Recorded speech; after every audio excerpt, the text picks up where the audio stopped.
Okay, so in this first video, I'm just going to show you how I set up my Ableton set.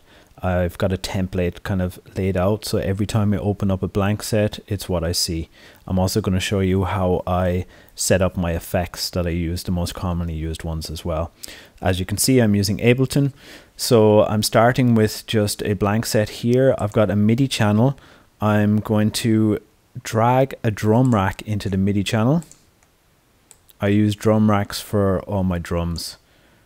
I'm going to then duplicate that track by hitting Command D. 2, 3, maybe 5 or 6. It's fine. And I'll name the first one Kick, because all my tracks have got a kick in them. Let's put another MIDI channel here and duplicate it out again. 6 times is fine. Okay. That's it. And then I go into the preferences by hitting Command and comma.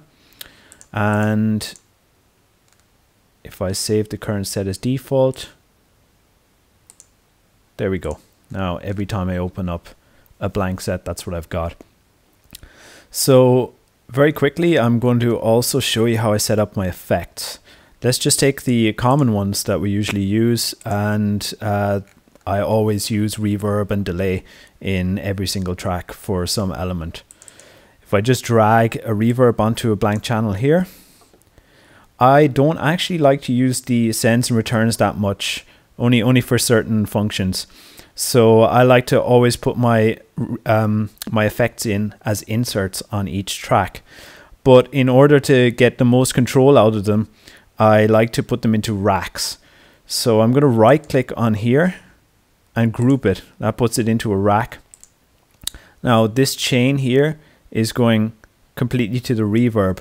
If I right click in this area here and create a new chain, the audio coming through here is going completely free. There's no effects on that chain. So we've got the reverb here and nothing here. I'm going to call that one reverb. Oops, sorry. And that one dry.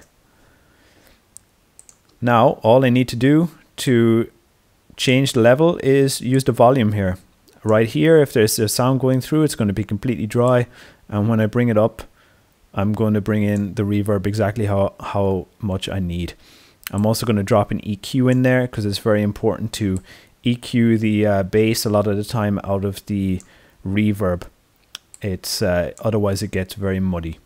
So I'm just going to save that as tutorial reverb. I think I've already got it in there. Yeah, I'll just overwrite. That's fine. Also, I'm going to use some delay. So let's put a ping pong in there. Do the same thing again. Group it. Create a new chain. This one's ping pong. And this is dry. Perfect. Save that one. Ping pong. Overwrite. Yeah. And I like the filter delay as well. Right click it. Group it. Right click again. Create a new chain. Dry. Okay. And make sure that the dry is down here because you want this to be a completely wet signal. You don't want any of dry signal going through that part.